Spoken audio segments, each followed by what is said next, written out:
মোবাইলে দেখেছিলাম। কি দেখছো? দেখেছি আমার আব্বু ভ্যান গাড়িতে ছিল, ভ্যান গাড়িতে আমার আব্বুর মাথা লড়া ছিল। এত কষ্টের জীবনটা গেছে, আমরা তখন যদি জানতাম তাহলে সাথে সাথে নিয়ে আসতাম। মানুষের মাঝখানে আটটা চেষ্টা বলেছে, তখনও জান আছে। রাত্রে যখন খবর পাইছি যে মারা গেছে, আমি তো অনেক লোক দিয়ে খুঁজেছি। রাত্রে 5টা মেডিকেল খোঁজার পরে ঢাকা মেডিকেলে খুঁজে পাইছি। যখন বলছে যে মারা গেছে, মনে হচ্ছে আকাশ ভেঙে মাথায় পড়ছে। আমি তো রাস্তায় ফিটিয়ে পড়ে গেছি, সবাই দৌড়াদৌড়ি করে নিয়ে গেছে। ভাই লাশে মেডিকেল থেকে যখন নিয়ে আসে, তোমার যাইতে না করছিলাম কি লেগে ওই দিন বাইরে গেছিল। তখন তো আমাকে কার কাছে রেখে গেলে একটু যদি আমার ঘরে পড়লে যেতে চাই, ওই দিন আজকে আর ফিরে আইবে না, তাহলে তো আর তোমার আমরা যাইতে দিতাম না। ওই দিন লাশ নিয়ে আসছে, কি সুন্দর ঘুমাইয়া রয়েছে। এত গুলি করছে, কোনো মানুষের এইভাবে মারতে পারে না। 3টা গুলি একদম পেটে দিয়া, হাতে দিয়া। ভালো মানুষ বাইরে গেছে, একদম ছেঁচে বেঁচে। এই জায়গায় মনে একটা বাড়ি মারছে, কালো বানিয়ে ফেলেছে পুলিশেরা মাইরা। বলার ভাষা ছিল না ভাই, ওদিন আমি তো অবস্থাই ছিল না আমার। অনেক কষ্ট। যখন লাশ নিয়ে আসে পরে উঠানে রাখছে, এই একদম ঘুমাইয়া রয়েছে, চোখ মেলে দম গেছে। আমরা তো জানি না ঢাকা মেডিকেলে লাশ পড়ে সন্ধ্যার পরেই নিয়ে আসতাম। যে আমার মেয়ে বলতে চাই আম্মু যে ভাইয়া ওই জায়গায় আন্দোলনে ছিল, আব্বুরে বলে মাঝখানে দেখে আসছে। থানার সামনেই ছিল, থানার সামনে ছিল তোর আব্বু। হ্যাঁ, আমি আবার 2বার ফোন দেওয়াইছি, ফোনে পাই নাই, বন্ধ। আমি হয়তো সিম চার্জ নাই, মোবাইল হয়তো বন্ধ আছে। আন্দোলন যেহেতু আনন্দ মিছিল চলতেছে, তাহলে হয়তো আনন্দ মিছিলই আছে, দেখতেছে, থাক, সমস্যা নেই, তুমি ডরাইও না, কিছু হবে না। পরে আমাদের প্রতিবেশী নিচ থেকে আসে বলে, ইশারামু তোমার জামাই আইছে? যে না খালা আসে নাই, আমার তো দোকানের সব মাল রেডি করে রাখতে বলছে, রাত্রে আসা গুছাইব। বলে না, মানুষ লাশ গাড়ি বইরে বইরে নিতেছে। কি লাশ গাড়ি বইরে নিলে আমাগো কি ইচ্ছে? হ্যাঁ তো আছে, লাশ গাড়ি বইরে নিলে কি হন আমগো? হ্যাঁ কি লাশ হয়ে গেছে? না খালা কিছু নেই। তা আপনার নাম্বার আছে খালা, আপনি একটু মোবাইলটা দেন। আমি আমার ছোটো ভাইরে ফোন দিছি সিলেটে, ভাই তোর ভাই তো এখন আইলো না, দেখোস না তোকে নাম্বার থেকে কল দিয়ে আমার ফোনটা রিসিভ করে নাকি? ওরা বললে কি বলতেছ, কই আসছিলাম? সে যাত্রাবাড়ির দিকেই গেছে, এখনও বাসায় ফিরে নাই। আরও কে দেখেছে আন্দোলনে? আমার মামা এরা প্রতিবেশী বলে ওই জায়গায় মামায় দাঁড়ানো ছিল। আমি মামারে ডাক দিমু, ডাক দেওয়ার সুযোগ পাইনি, ওই সময় গুলি চলতেছে। ওর মারে পাঠাইছে যে দেখেন আমার মামায় বাসায় আসছে কিনা।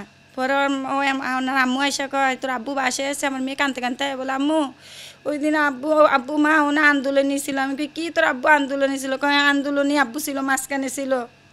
সাকিব ভাইয়া দেখে এসে, উনি জানলে পলে আইসে, আব্বুর কথা কইতে পারে না, আব্বু বাসায় আইয়ে নেই।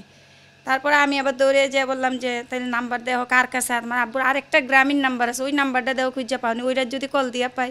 ওই নাম্বারও কল দিছি, বলে নাই, ফোন ধরে না, বন্ধ, একবারেই বন্ধ মোবাইল।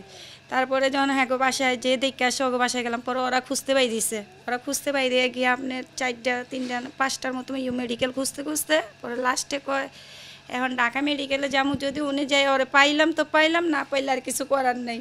ওই জায়গায় যাই আপনার লাশ করে যাইবো, মেডিকেল ঢুকতে দেয় না।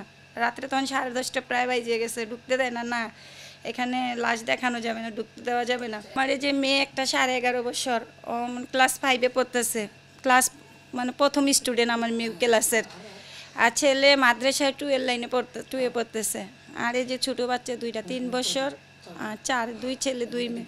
এখন আমার চলার কোনো অবস্থাই নেই, মানে আমি এই যে কিছুদিন ধরে এখন আমি চলতেছি, খুবই অসহায় মনে হইতেছে। আমি তো মনে বসলে রাত্রে আমার ঘুম লাগে না, দিনে বসলে আমি এক জায়গায় চুপ মেরে বসে। আমার মাকে এইভাবে চললে তো তোর ছেলে মেয়ে পালবো কে? এখন আমি পালবো কী কইরা?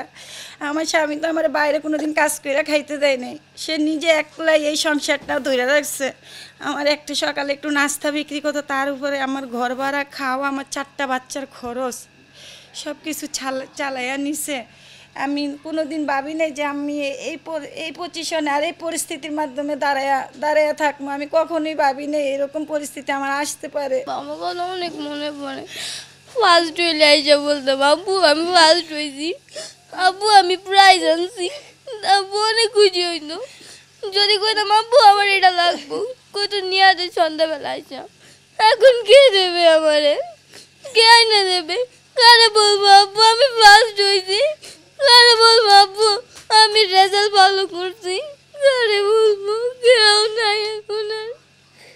আর আমার আব্বুরে কেমনে মারছে হাতে বুকে, আমার আব্বুরে কি কোনোভাবে মারছে, আমার আব্বু কোনো ক্ষতি করতো না কারো, আমার আব্বুরে শুধু শুধু এমনি মারছে ওরা, আমার আব্বুরে গেলে মারছে।